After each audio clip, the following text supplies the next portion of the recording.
Hello dear friends and masters, welcome back to our channel oneness vegetarianism. నా పేరు స్వప్నేశ్వరి. ముందుగా మనందరి గురువైన డాక్టర్ బ్రహ్మశ్రీ పితామహ పత్రి సార్కి నా యొక్క అనంతకోటి ఆత్మ ప్రణామాలు. సత్యలోకవాసులకి, దివ్యలోకవాసులకి, మహాకారణలోకవాసులకి, నక్షత్రలోకవాసులకి, ఏంజల్స్కి, మహోత్తర్ బాబాజీకి, బుద్ధ భగవానుడికి, రామ్తా మాస్టర్కి, పరమాత్మైన సదానంద యోగి మహారాజ్కి, పరమ గురుమండలంతటికి నా యొక్క అనంతకోటి ఆత్మ ప్రణామాలు. యాస్ట్రల్ మాస్టర్స్ అందరికీ పేరు పేరున స్వాగతం, సుస్వాగతం. Welcome masters, welcome.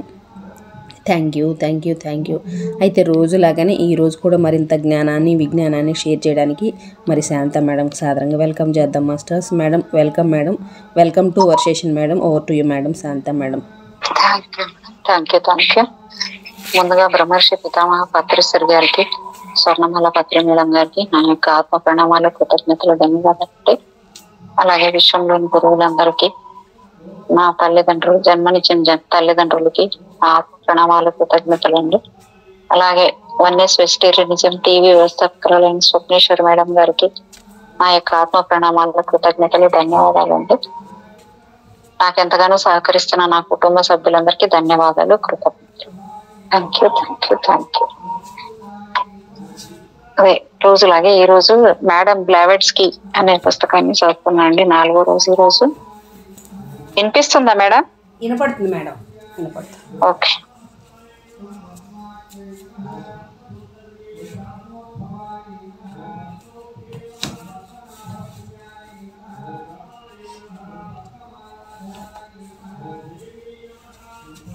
నిన్నటిది కొంచెం చెప్తానండి. ఒక క్వశ్చన్. బ్లావెట్స్ కి ఇండియా వచ్చిన సమాచారం పైనీర్ పత్రిక ద్వారా విశేష ప్రచారం చేసిన వాడు ఏపీ చిన్నెట్టు. ఆయన దానికి సంపాదకుడు.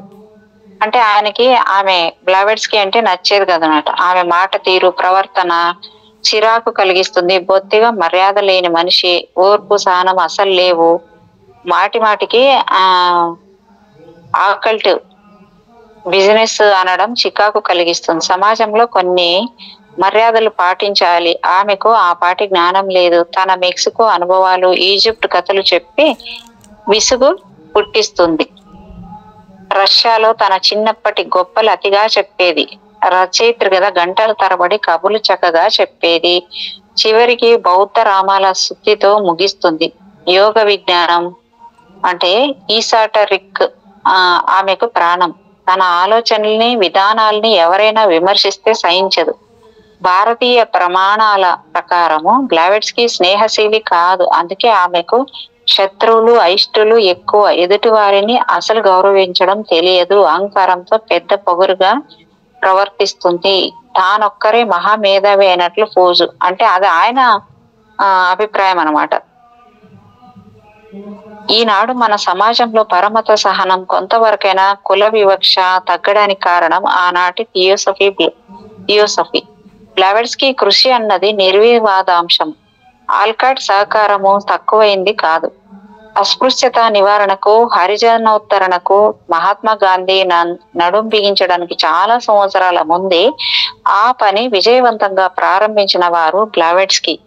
ఆల్కాట్ ద్వయం ఆనాటి వారి సంకల్పం వల్లనే బడుగు వర్గాల వారు తల ఎత్తి తిరగగలిగారు. మనమంతా ఒక తండ్రి బిడ్డలం, మనందరిది ఒకే జాతి, మానవ జాతి, మనం సోదరులం అన్నది బ్లావెట్స్ కి ప్రసార మకుటం.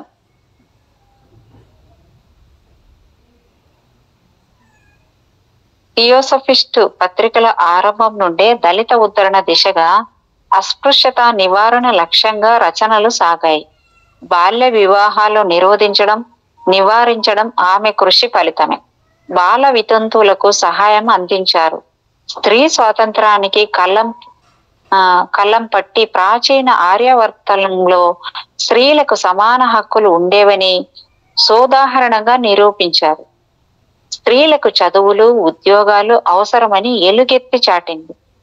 1882లో కలకత్తాలో మహిళా థియోసాఫికల్ సొసైటీని ప్రారంభించి మహిళల హక్కులకు కొత్త పోరాట స్ఫూర్తిని అందించింది. బ్లావెట్స్ కి ఆల్కాట్ బయట చేసే ప్రసంగాల్లో మతాచారాలపై విరుచుకుపడేవారు. ఏ రెండు మతాల మధ్య శత్రుత్వం అవసరం లేదు, పనిలో ప్రతిభలో పోటీ ఉండాలి అని ఉద్బోధించేవారు. ఆ మాటలు జనం మీద మంచి ప్రభావం చూపాయి. థియోసాఫికల్ సొసైటీ లక్ష్యం ఒక్కటే, సత్యం అన్ని మతాలను మించిన మతం. సత్యాన్ని మించిన మతం లేదు. క్రమంగా హిందువులు, పార్సీలు, బౌద్ధులు, ముస్లింలు, ఐరోపా వారు స్నేహంగా కలిసిమెలిసి ఉండసాగారు. అంతటి మత సహనం, సౌభ్రాతృత్వం అంతకు ముందు భారతదేశ చరిత్రలో కనిపించదు. అన్ని మతాల మౌలిక ధర్మం ఒక్కటే అనడం గొప్ప ఊరట. దాని ప్రభావమే చికాగోలోని సర్వమత సమ్మేళనం. ఆల్కాట్ మంచి వక్త, మాటకారి, సంస్కారవంతుడు, మనసున్నవాడు. భారతీయులంటే ఇష్టం, ప్రేమ, అందరితో కలిసిమెలిసి తిరిగే స్వభావం. ఎవరిని చిన్న చూపు చూసేవాడు కాదు. అతని ప్రేమతత్వము, ఆదరణ అందరినీ ఆకర్షించాయి. మనిషి కనీస అవసరాలు తీరాలి, ప్రతి వ్యక్తికి ఆధ్యాత్మిక దృష్టి ఏర్పడాలి అని బోధించేవాడు. మత పిచ్చిని నిరసిస్తూ సమతా దృష్టిని కలిగించేవాడు. ఎంత అద్భుతంగా చెప్పారు చూడండి మేడం ఆ కాలంలోనే. బ్లావెట్స్కీ పద్ధతి పోకడ వేరు. ఆమె బాణాలు విద్యావంతుల పైన ఎక్కువ పెట్టేది. వేదాలు, పురాణాలు, ఉపనిషత్తుల్ని తన అమ్ముల పొదిలోంచి తీసి ఎక్కువ పెట్టేది. విమర్శించే వారి కళ్ళను వారి వేళ్లతోనే పొడిచేది. ఏ మహర్షి పూర్వకాలంలో గృహస్థాశ్రమాన్ని నిరసించలేదు, సన్యసించలేదు. అందరూ సంసారులే అంటూ ప్రారంభించిన తన ప్రసంగాలతో ఉక్కిరి బిక్కిరి చేసేది. ఆమె ప్రస్తావించే సూక్తులు, శ్లోకాలు వింటుంటే మహామహా పండితులకి దిమ్మ తిరిగిపోయేది. ఆమె ప్రసంగాల్లో ఏ ఒక్క మతానికి కొమ్ము కాచేది కాదు. తాను మహర్షుల మానస పుత్రికనని, వారి వారసురాలనని, పరమ గురువుల అంతేవాసినని బల్లగుద్ది చెప్పేది. ఏపీ సిన్నెట్ అంటాడు, నేను ఒక పత్రిక ఎడిటర్ని, జర్నలిస్టును, రచయితను. ఆ వృత్తిలోని కష్ట నిష్ఠూరాలు నాకు బాగా తెలుసు. మేడం బ్లావెట్స్కీతో పరిచయం తర్వాతనే నాకు అతీంద్రియ విజ్ఞానంపై ఆసక్తి కలిగింది. నా అనుభవాలు పెరిగాయి, నమ్మకం దృఢపడ్డది. ఆమె గాలిలోంచి వస్తువుల్ని కల్పించడం వాస్తవమా? అది ఎట్లా సాధ్యం? అది అసంబద్ధం కాదా అని రచయితగా ప్రశ్నించుకున్నాను. ఎడిటర్గా పరిశీలించసాగాను. ఆమె మొదటిసారి మా ఇంటికి వచ్చినప్పుడు నా సందేహం తీర్చింది. ఒక టేబుల్ చుట్టూ జనం కూర్చుని ఉన్నారు. వారిలో ఎవరైనా మీడియం ఉంటేనే ఆత్మలు తమ ఉనికిని తెలియజేస్తాయి. సైన్స్ వాదనలో, సిద్ధాంతాలు ఆత్మల విషయంలో నిలబడవు. మేడం టేబుల్ వద్ద ఉన్నప్పుడు ఆత్మలు వచ్చేవి. ఏవో శబ్దాల ద్వారా వాటి రాక తెలుస్తుంది. మీడియం ఒంటి మీద నగలు, ఉంగరాలు ఉండకూడదు. మొత్తం మీద బ్లావెట్స్కీలో అతీంద్రియ శక్తులు ఉన్నాయని నేను నమ్మాను. సిలోన్ ప్రయాణం 1880 మే, జూలై మధ్య థియోసఫీ నేతలిద్దరూ సిలోన్ వెళ్ళవలసి వచ్చింది. సిలోన్ లో బౌద్ధాన్ని పునరుద్ధరించాలన్నది ఆర్కాట్ అభిలాష. బ్లావెట్స్కీకి బౌద్ధం పట్ల ప్రేమ ఉంది. ఇద్దరూ సిలోన్ లో పంచశీల ప్రమాణ స్వీకారం చేశారు. పంచశీల అంటే బౌద్ధంలో 5 ధర్మాలు: అహింస, దొంగతనం చేయకపోవడం, సెక్స్ పరంగా నీతి, అబద్ధాలు చెప్పకపోవడం, మద్యం సేవించకపోవడం. ఈ 5 నియమాలు పాటించడమే పంచశీల. బుద్ధం శరణం గచ్చామి, ధర్మం శరణం గచ్చామి, సంఘం శరణం గచ్చామి. ఈ త్రి శరణాలు థియోసఫీలోని మూల సూత్రాలే. బొంబాయి నుండి కొలంబోకు నౌకరులో ప్రయాణము. నౌక బయలుదేరినప్పటి నుండి బ్లావెట్స్కీకి నౌక ఆఫీసర్తో దెబ్బలాట. వారిద్దరికి ఒకరంటే ఒకరికి అయిష్టం ఏర్పడ్డది. అతను స్కాట్లాండ్ వాడు. పెద్ద కళ్ళు, పెద్ద తలకట్టు, ఎర్రటి జుత్తు. అతను ముదురు క్రిస్టియన్. చర్చి అంటే క్రిస్టియానిటీ అంటే చచ్చేంత ప్రేమ. క్రైస్తవం తప్ప మరొక మతాన్ని అతను అంగీకరించాడు. అతను బ్లావెట్స్కీని చూసి, you are a big devil అన్నాడు. You are a queen of lies అని తిట్టాడు. ఆమెకు మండింది. పైపెచ్చు ఆ దయ్యం నౌకలో ఉంటే నౌక సురక్షితంగా కొలంబో చేరదు అని పెద్దగా వ్యాఖ్యానించాడు. ఆమె ఎదురైన ప్రతిసారి ఓ జీసస్ సేవ్ మీ అని క్రాస్ కళ్ళు కద్దుకునేవాడు. ఒకరోజు బ్లావెట్స్కి అతనికి గట్టిగా డోస్ ఇవ్వాలనుకుంది. సూపర్ పవర్స్ రుచి చూస్తావా మిస్టర్ కెప్టెన్ అని అడిగింది. నీకు చాతనైతే నాకేం కష్టం చూడ్డం, అతని సమాధానం. నీ ప్యాకెట్లో కర్చీఫ్ ఉందా అడిగింది. తీసి ఇచ్చాడు. అది నీలి రంగు అంచు ఉన్న కాటన్ కర్చీఫ్. ఆమె కప్పులు గ్లాసులు తీసి అవతల పెట్టి కర్చీఫ్ టేబుల్ పైన పరిచింది. తదేకంగా దాని వైపు చూస్తూ కూర్చుంది. తర్వాత మోచేతులు టేబుల్ కు ఆంచి కర్చీఫ్ ఉండగా చుట్టి తన చేతిలో ఉంచుకొని బిగదీసుకుపోయింది. శవంలా మారిపోయింది. 2 నిమిషాల తర్వాత కళ్ళు తెరిచి అతనికిచ్చింది. అతను జేబులో పెట్టుకుని తన కేబిన్ కి వెళ్ళిపోయాడు. చూడగా కర్చీఫ్ పైన చక్కని మోనోగ్రామ్ వచ్చి ఉంది. అంతే. నౌక కొలంబో చేరే వరకు మేడం ముందుకు రా సాహసించలేదు. 2 నెలల తర్వాత ఇద్దరు మరొక మారు సిలోన్ వెళ్ళవలసి వచ్చింది. అక్కడి బౌద్ధాచార్యులు వీరిని ప్రత్యేకంగా ఆహ్వానించారు. ఈసారి మేడంకు తోడుగా వింబ్రిడ్జ్, దామోదరు, కె మావులంకరు మరికొందరు బయలుదేరారు.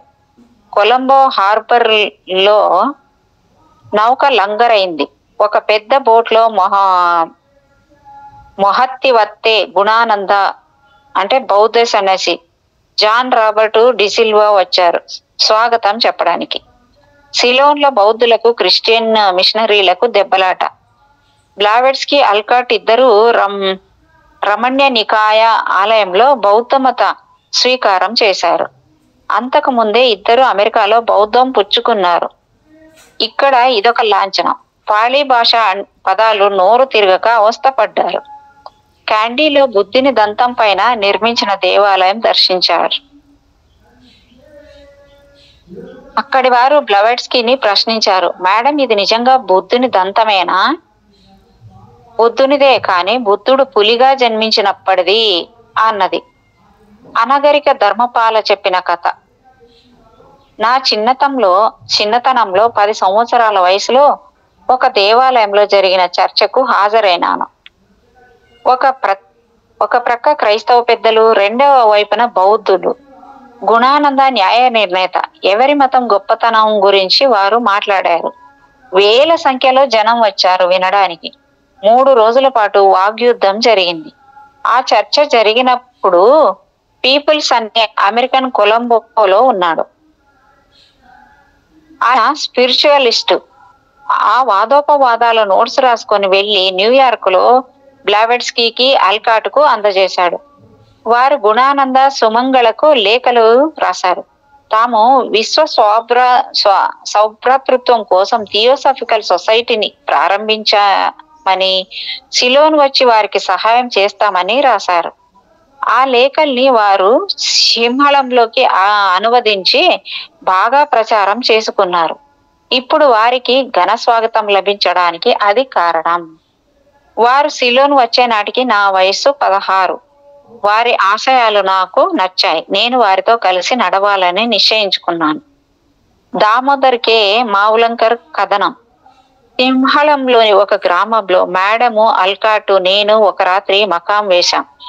మిగిలిన సభ్యులు ముందుకు వెళ్ళిపోయారు. అక్కడ థియోసాఫికల్ సొసైటీ బ్రాంచ్ ఒకటి పెట్టాలని మా ఆలోచన. రాత్రి 1 గంట అవుతోంది. మేడం, అల్కాట్లు నిద్రపోయారు. అది చిన్న ఊరు. ట్రావెలర్స్ బంగళా చిన్నది. లోపల గదిలో ఇద్దరికే వసతి ఉంది. నేను ఆ ఆమ్ చైర్లో సర్దుకోవాలి. లోపల గడియ పెట్టి పడుకోబోతుండగా ఎవరో తలుపు తట్టిన చప్పుడైంది. గుమ్మం వరకు వెళ్ళి తలుపు తెరిచేలోగా 2 సార్లు తలుపు తట్టారు. చిరాకుగా తలుపు తెరిచాను. ఆశ్చర్యం, నా ఎదురుగా మాస్టర్ మోరియా.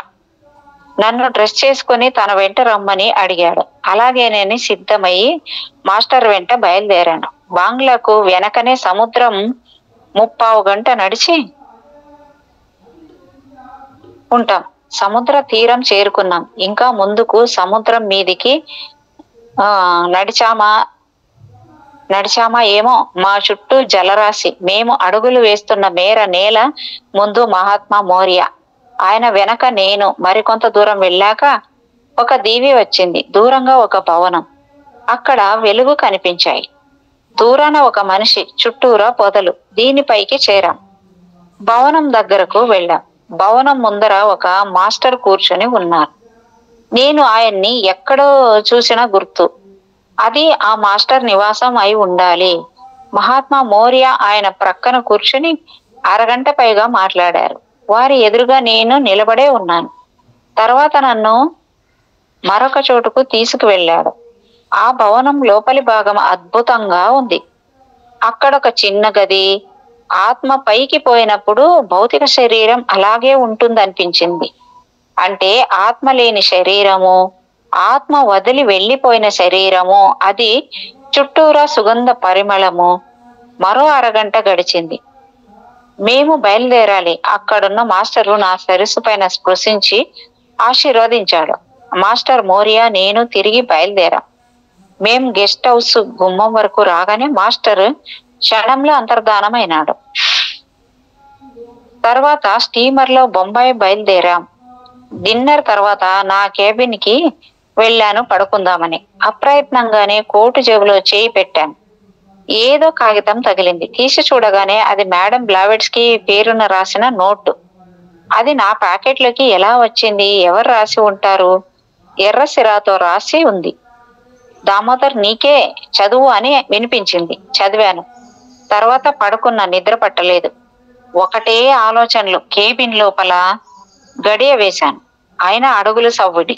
వెనుతిరిగి చూడగా మహాత్మా మోరియా ప్రత్యక్షం. ఆయన ప్రక్కన మరో 2 శిష్యులు. ఎంత సుకృతం! మాస్టర్ దివ్య దర్శనం.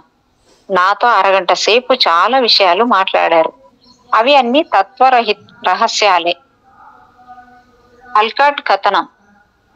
సిలోన్ ట్రిప్ ఎంత సుఖంగా హాయిగా ఉందో నౌకలో ప్రయాణం అంత చిరాగ్గా ఉంది. నౌక నెమ్మదిగా సాగుతోంది. మాలో చాలా మందికి జబ్బు చేసింది. సిక్నెస్ అంటారే అది. మరొక రోజులో బొంబాయి చేరుతామనగా భయంకరమైన వర్షం. అరేబియా సముద్రం మీద రోజూ వర్షమే. డెక్క తడిసిపోయి చిరాగ్గా ఉంది. బ్లావెట్స్ కి ఏదో రాసుకోవాలని ప్రయత్నం చేసిన ఊపుకు కుదరలేదు. ఆగస్టు 4న మాస్టర్ మోరియా బ్లావెట్స్ కి దగ్గరకు వచ్చారు. చాలాసేపు మాట్లాడారు. వెళ్ళబోయే ముందు కబురు పెడితే నేను వెళ్ళాను. థియోసాఫికల్ సొసైటీ నిర్వహణ గురించి ఏవేవో జాగ్రత్తలు చెప్పాడు. తర్వాత నన్ను వెళ్ళమంటే నేను వచ్చేశాను. మేడం మాస్టర్ ఇద్దరే మాట్లాడుకున్నారు. ఆ తర్వాత నేను నా క్యాబిన్ కి రాగానే ఒళ్ళు తెలియని నిద్ర పట్టింది. బొంబాయి చేరగానే సిమ్లా నుండి ఏపీ సినెట్ ఆహ్వానం. సిమ్లా రమ్మని. ఆగస్టు 27న మేడము నేను సర్వెంట్ బప్లూత్ బయలుదేరాం. దామోదర్ మావులంకర్. సిమ్లా ప్రయాణంలో ఆ పైన ఉత్తర దేశ యాత్రలో నేను ఉన్నాను. మేడం ప్రక్కన బాడీగార్డులా ఉండేవాణ్ణి. ఒకరోజు ఉదయం 2 గంటల ప్రాంతంలో నా పని ముగించుకొని వెళ్ళి పడుకున్నాను. పడుకున్న 2-3 నిమిషాల్లోనే మేడం గొంతు వినిపించింది. ఆమె నన్నే పేరుతో పిలుస్తోంది. లేచి గమ్మున వెళ్ళాను. మిస్టర్ దామోదర్, ఎవరు నా కోసం వస్తున్నారు. వెళ్ళిపోయి పడుకో, మళ్ళీ రావద్దు. నేను వెనుతిరిగి గుమ్మం దాటేలోగానే ఆమె రూపం అంతర్ధానమైంది. గమ్మత్తుగా ఎండలో మంచు బొమ్మలా కాస్త కరిగిపోయింది. నాకు తల తిరిగింది. ఒక మనిషి కళ్ళ ముందు మాయం కావడం ఆశ్చర్యం. మరుక్షణంలో అదే చోట మహాత్మా మోరియా రూపం సంతరించుకుంది. వెనక్కి తిరిగి చూశాను. ఏమిటి మాయ? మాస్టర్ ప్రక్కన మరో 2 ఉన్నారు. వాళ్ళు టిబెట్ దుస్తుల్లో ఉన్నారు. వారిద్దరిలో మాస్టర్ ప్రక్కన ఒకరున్నారు. నేను నా గదికి వచ్చేసరికి ఆ 2వ వ్యక్తి నా బెడ్ మీద కూర్చొని ఉన్నాడు. నన్ను చూడగానే ఆగు ఆర్డర్ వేశాడు. ఆయన నా వైపు నిశ్చితంగా చూస్తుంటే నాలో దడ పుట్టింది. కాళ్ళు వణికాయి. నోట మాట రాలేదు. కానీ నాలోంచి మరొక నేను బయటికి వెళ్ళినట్లయింది. అలా ఎంతసేపు జరిగిందో నాకు తెలియదు.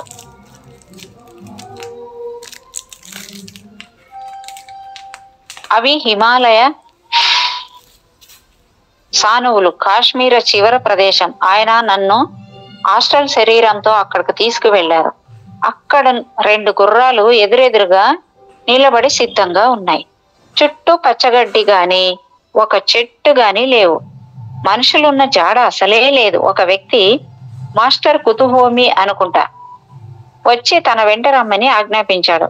ఒక 1/2 మైలు వెళ్ళాక అంటే నడిచి గాలిలో పోయానా ఏమో ఒక సొరంగ మార్గం కనిపించింది. ఆ ఇరుకు బాటలో చాలా దూరం వెళ్ళాక బహిరంగ ప్రదేశం కనిపించింది. అది చాలా విశాలంగా ప్రశాంతంగా ఉంది. దాని ప్రవేశ ద్వారం త్రికోణాకారంలో ఉంది. కానీ లోపలికి వెళ్ళి చూస్తే లోపల చాలా గదులు ఉన్నాయి. నేను మాస్టర్ గారితో కలిసి సిద్ధ మందిరంలోకి వెళ్ళాను. లోపల పరమాద్భుతంగా సుందరంగా ఉంది. అలా నిలబడి చూస్తున్నాను. ఏం జరిగిందో నాకు తెలియదు. మరు నిమిషంలో నా గదిలో బెడ్ మీద ఉన్నాను. అది నిజమా నా భ్రమ? అలా పిచ్చిగా ఆలోచిస్తుండగా నా ముందర ఒక కాగితం మడత పెట్టి వచ్చి పడ్డది. తీసి చూశాను. అందులో ఇలా వ్రాసి ఉంది: ఇది కల కాదు. నీకు ఆస్ట్రల్ శరీరంతో మాస్టర్ ఇనిషియేషన్ జరిగింది. అది గురు మందిరంలో 1880 సెప్టెంబర్ అక్టోబర్ నెలల్లో madam Blavatsky, colonel Allcott, AP సిన్నెట్ దంపతుల ఆతిథ్యంలో ఉన్నారు. సిన్నెట్ తనకు థియోసఫీపై అభిరుచి కలగడంతో మాస్టర్ మోరియా కుతుహోమీలతో సంబంధం పెట్టుకున్నాడు. ఆయన అడిగిన ప్రశ్నలకు మాస్టర్ ఇచ్చిన సమాధానము Mahatmas letters to AP Sinnett ప్రచురించబడ్డాయి. ఒరిజినల్స్ బ్రిటిష్ లైబ్రరీలో నేటికి ఉన్నాయి. ఆది నుండి బ్లవెట్స్కీకి మహాత్ములతో అనుబంధం ఉంది.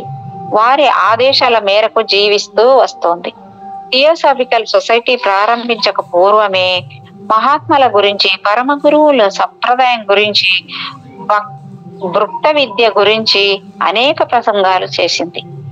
అదృశ్య యోగుల్ని గురించి, అతీంద్రియ శక్తుల గురించి ఆమెకి ఆసక్తి. వారిని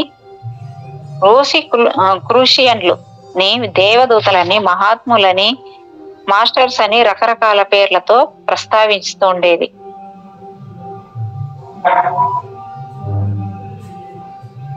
ఒక లేఖలో ఆమె అంటారు: ఆల్కాట్తో చాలా సార్లు చెప్పాను, నాకు చాలా మంది మహాత్ములు తెలుసునని. అది ఒక మిత్ర మండలి. అందరూ సమానులే, అందరూ సోదరులే. యోగులు ఎక్కువ ఉన్న యోగులే. వారంతా ఒక నిర్జన ప్రదేశంలో రహస్యంగా తపస్సు చేస్తుంటారు. తమ ఆచూకీ ఎవరికి తెలియనివ్వరు. అసలు వారంతా అశరీరులు, కాంతి దేహాలలో ఉంటారు, ఎవరికీ కనిపించరు. అవసరమైనప్పుడు ఆస్ట్రల్ రూపం ధరిస్తారు. సరికొత్తగా భౌతిక శరీరాలు ధరిస్తుంటారు. వారికి మృత్యు అంటే చనిపోవడం, శరీరాన్ని వదిలిపోవడం కాదు, శూన్యంలో శూన్యంగా కలిసిపోవడం. అదే ఆత్మ పరమాత్మతో కలియడం. మరి 10 సంవత్సరాలు మనం యోగం చేస్తే తప్ప మహాత్ముల అనుగ్రహం మనకు లభించదు. సత్యాన్ని ప్రవచించడానికి మాత్రమే పరమ గురువులు నాకు అనుమతి ఇచ్చారు. వారు మనకు అందనంత దూరంగా హిమాలయాల్లో నిర్జన ప్రదేశాల్లో ఉంటారు. తెడులామాకు వారు తెలుసు. అందరికీ ఒకే లక్ష్యం, అందరిది ఒకే ధ్యేయం. వారిలో కొందరు లామా గురువులలో ఉంటారు, కానీ మనకు కనిపించారు, అదృశ్యంగా చర్చిస్తుంటారు. వారిది మనసు, భాష, మరి వారి భావాలు మన భావాలకు అందుతుంటాయి. మామూలు లామాలకు పరమ గురువులు దర్శనం ఇవ్వరు, ప్రసన్నం కారు. నా గురువు మహాత్మా మోరియా, మరొక గురువు మాస్టర్ కుతుహోమి, ఇంకా కొందరు నాకు తెలుసు. నేను వారిని చూడను. చాలా మంది గురువులు వస్తూ పోతూ ఉంటారు, కానీ నాకు వారి పేర్లు తెలియవు. ఈజిప్టు, సిరియా, యూరోపియన్లు పరమ గురువులతోనూ నాకు పరిచయాలున్నాయి. బ్లావెట్స్కీ బాల్యమిత్రుడు ప్రిన్స్ ఎమిలీ పెద్ద అయిన తర్వాత పెద్ద ఆఫీసర్ అయినాడు. టర్కీతో రష్యా యుద్ధం వచ్చినప్పుడు ఆ యుద్ధంలో పాల్గొనవద్దని ఏవో స్పిరిట్ హెచ్చరించారు. అతను బ్లావెట్స్కీ సలహా కోరాడు. ఆమె జవాబు, మాస్టర్లు నిన్ను రక్షిస్తారు, పర్వాలేదు అని రాసింది.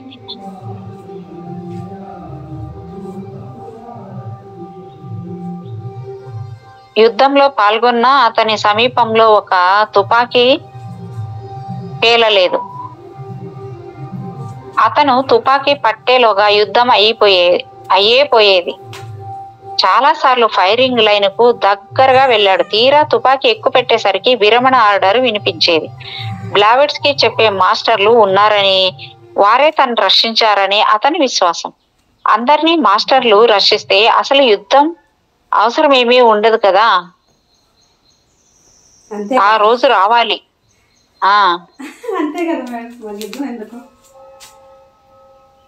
అదే కదా, అతని విశ్వాసం అందరి మాస్టర్ని రక్షిస్తే అసలు యుద్ధం అవసరమే ఉండదు. ఆ రోజు రావాలి, ఆ రోజు కోసం ఎదురు చూద్దాం. కాలానికి ఎదురు తిరగడం ప్రకృతి ధర్మం కాదు. మహాత్ములైన వారు ప్రకృతి ధర్మాన్ని వ్యతిరేకించారు. మంచివారికి రక్షణ కల్పిస్తుంటారు. మహాత్ములు తమ సెలవులకు ఎవరిని రానివ్వరు. దానికి కారణం తమ ఏకాంతంలో ప్రశాంతి పడుతుందని కాదు. వచ్చిన వారు బలహీనమైన కోరికలు కోరుతూ ఉంటారు. మహాత్ములకు అవి ఇష్టం ఉండని వరాలు. అందుకే వారు మనకు సమీపంగా ఉన్నా కనిపించారు. వారి స్థావరాలు అన్వేషించినా కనిపించారు. బ్లావెట్స్కీ థియోసాఫికల్ సొసైటీ ఆశయాలను స్పష్టంగా చెబుతూ వచ్చారు. మాస్టర్ కుతుహోమి హెచ్చరిక, మా లక్ష్యం అవసరాలకు పూజించే మరొక వర్గాన్ని తయారు చేయడం కాదు. ఇదొక ఆకర్షణ కాదు. ఇండియాలోని మహాయోగుల్ని మేము అక్కడ ఉండనీయం. టిబెట్ వచ్చేయమని ఒత్తిడి చేస్తుంటాం. ఇండియాలో మహా గురువులైన వారు ఎక్కువ మంది నీలో ఉండకూడదు. వారి సంఖ్య పరిమితంగానే ఉంటుంది. మహాయోగులు మహర్షులు చనిపోతుంటారు అని పాశ్చాత్యులు విమర్శిస్తారు. అది చనిపోవటం కాదు, ఖచ్చితంగా భౌతిక శరీరాన్ని వదిలి దివ్య శరీరాలు ఎన్నుకోవడం. మహాత్ముల ఆత్మలు అందుబాటులోనే ఉంటాయి. వారిని ఉపయోగించుకుంటున్న వారెందరూ అసలు గుర్తించే వారికి మహాత్ములు తమ దివ్య జ్ఞానాన్ని అర్హులకు అందిస్తూనే ఉంటారు. చాలా మంది యోగులు మహర్షులు కాంతి శరీరాలతో హిమాలయాలకు వస్తూ ఉంటారు.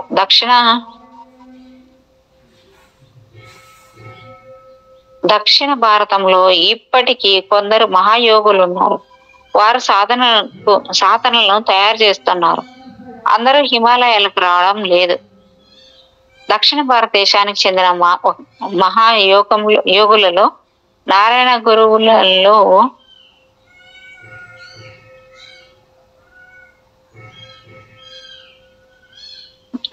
గురువు ఒకరు. న్యూయార్క్ లో బ్లావెట్స్కీ ఇసిస్ అన్వీల్ రాస్తున్న రోజులు ఆయన టెలిపతి ద్వారా చాలా విషయాలు ఆమెకు అందించాడు. ఆయనే కాదు, కొన్ని మార్మిక రచనలు అందించాడు. టిఎస్ నిర్మాతలతో ఒక యోగి అని సంతకం చేసేవారు. ఆయన ఎవరికీ తెలియదు. తెల్లవారేసరికి టేబుల్ పైన రాత ప్రతులు ఉండేవి. స్వామి దయానంద గారి ఆర్య సమాజ్ నుండి టిఎస్ విడిపోయినప్పుడు స్వామి దయానందపై రచనలు చేసి ఇచ్చింది ఈ గందరగోళమే అనుకుంటా.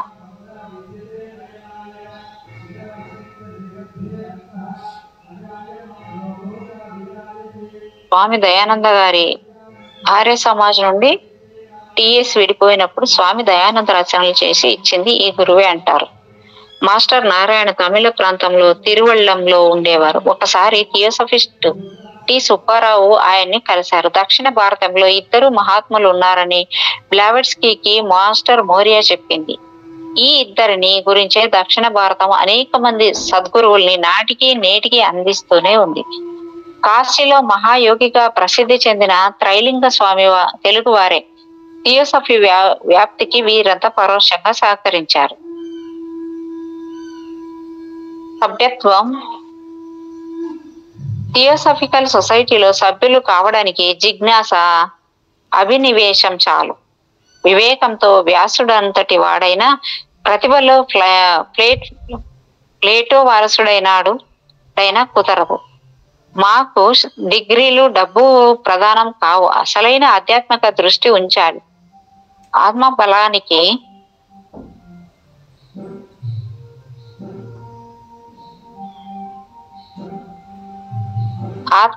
బలగాలకి డిగ్రీలు, డబ్బులు ప్రధానం కావు. అసలైన ఆధ్యాత్మిక దృష్టి ఉండాలి. ఆత్మ బలానికి విశేషణ తోడుగా నిలబడాలి. మనిషి పవిత్రంగా ఉంటే చాలదు, మనసు నిర్మలం కావాలి. ఆధ్యాత్మికంగా అభివృద్ధి చెందగలగడం లక్షణాలు. గొప్ప వారిలో నేను నీ దగ్గరకు వస్తాను. పవిత్ర హృదయంతో నేను నీ దగ్గరికి వస్తాను. పవిత్ర హృదయంతో నన్ను నీలోకి ఆకర్షించబడవలసింది. నీవు శుద్ధ సంకల్పం ఉండవలసింది. నాకు మ్యాగ్నెట్ సూదిని ఆకర్షించినట్లు నీవు ఆధ్యాత్మికతకి అతుక్కుపోవాలి. నా మాటలు నీకు వినిపించకపోయినా నష్టం లేదు. నేను కనిపించకపోయినా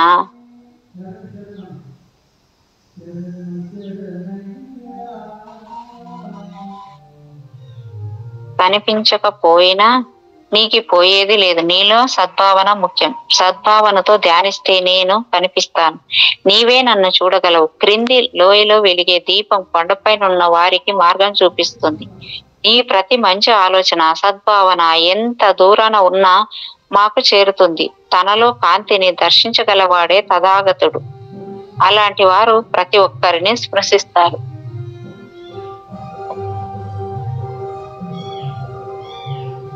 థియోసాఫికల్ నియమాలు భరించలేని వారు సొంత కుంపట్లు వెలిగించుకోసాగారు. నకిలీ మాస్టర్లు తయారైనారు. మాస్టర్లమని చెప్పి డబ్బు సంపాదించేవారు ఎక్కువైనారు. కుటిల మనస్కులు ఎప్పుడూ ఉంటారు. బుద్ధునికి జీసస్కే కాదు, అటువంటి నకిలీల బాధ తప్పలేదు. ఆయన టి సుబ్బారావు, మాస్టర్ నారాయణ లాంటి పూర్ణ పురుషులు ఎక్కడ ఒకరిద్దరు ఉంటారు. నకిలీ గురువుల్ని, నకిలీ మాస్టర్లని ఏరివేయడం థియోసఫిస్టులకు తలకు మించిన పని అయింది. దివ్య జ్ఞానం అంటే ప్యూర్ థియోసఫీ. దాని టిబెట్ తాంత్రిక యోగం అడ్డు నిలిచింది. టిబెట్ లోను ధ్యాన బౌద్ధులు వేరు, తాంత్రిక బౌద్ధులు వేరు. రెండింటికి నేను ప్రాధాన్యత ఉంది. లామాలలో ఒక వర్గం వారు తంత్రాన్ని ఆశ్రయించి సత్వర ఫలితాలు సాధించారు. మహాయాన బౌద్ధ ఛాయలు Blavatsky the voice of the silence లో కనిపిస్తాయి.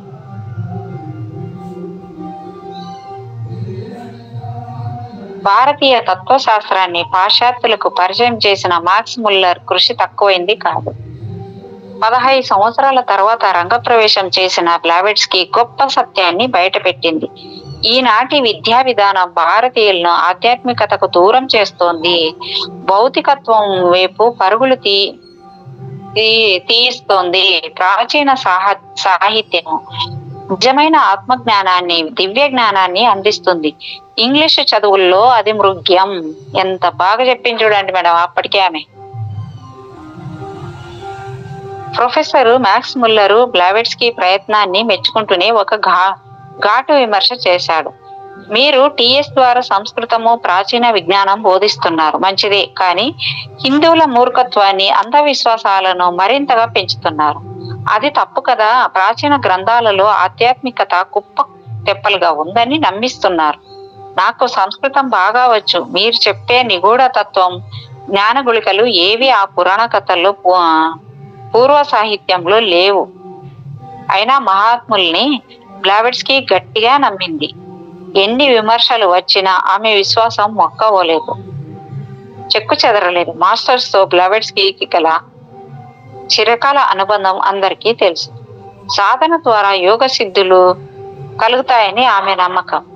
మహాత్ములు అంటే మాస్టర్స్ రాజయోగంలో తారక శిఖరాన్ని చేరిన వారని, ఇండియాలో, టిబెట్ లో తప్ప ప్రపంచంలో మరెక్కడా మాస్టర్స్ ఉండే అవకాశం లేదని నమ్మింది. అదే ప్రచారం చేసింది.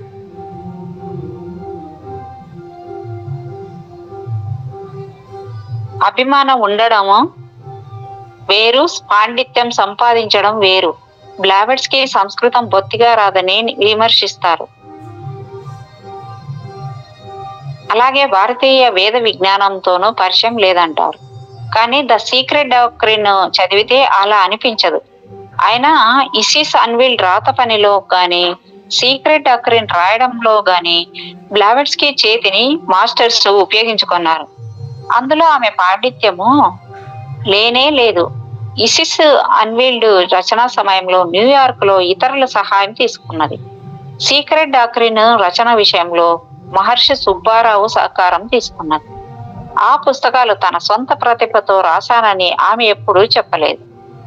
అవి మాస్టర్ చెప్పి రాయించినవి. అంటే బ్లావెట్స్కీ లేఖకు రాలు మాత్రమే. రచన పరమ గురువులది. బ్లావెట్స్కీ ప్రతిభను ఒక మచ్చు తునక. డాక్టర్ జి తిబాట్ జర్మనీ దేశస్థుడు, సంస్కృత పండితుడు, బనారస్ సంస్కృత కళాశాల ప్రిన్సిపల్. ఆయన ఒకసారి బ్లావెట్స్కీతో సాంఖ్య సిద్ధాంతంపై దీర్ఘ చర్చ జరిపాడు. చాలా క్లిష్టమైన ప్రశ్నలు ఆమెపై సంధించాడు. ఆయన ప్రశంస. ఆమె మాక్స్ ముల్లర్ కంటే, భారతీయ తమ్యన్నుల కంటే విలువైన సమాధానాలు చెప్పారు. ఆమె కళ్ళు మూసుకోగానే అప్రయత్నంగా సమాధానాలు వచ్చాయి. ప్రఖ్యాత టిబెట్ బౌద్ధ పండితుడు లామా అయిన కాజీ దవా షాండూప్ అంటాడు, బ్లావెట్స్కీ ఏం చదివిందో తెలియదు, కానీ ఉత్తమోత్తమైన లామా బోధనలన్నీ ఆమెకు తెలుసు. ఆమెకు బౌద్ధ సాహిత్యంతో, యోగంతో, విజ్ఞానంతో సంపూర్ణ పరిచయం ఉంది. The voice of the silence Tibetan గురువుల బోధల మణిహారం.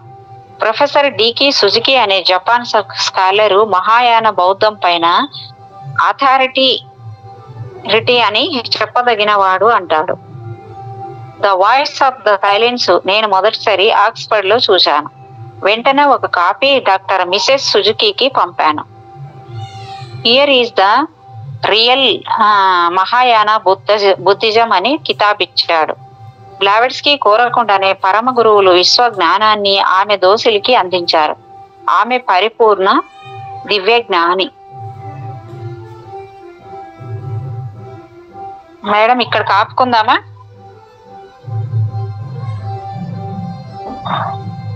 మేడం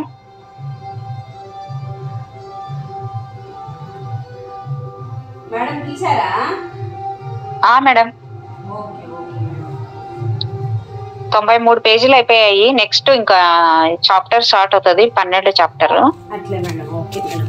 అందుకని okay madam. Thank you madam, మీరు అవకాశం ఇచ్చినందుకు thank you madam. Thank you so much madam. మీకు నా యొక్క హృదయపూర్వకమైన కృతజ్ఞతలు. Thank you.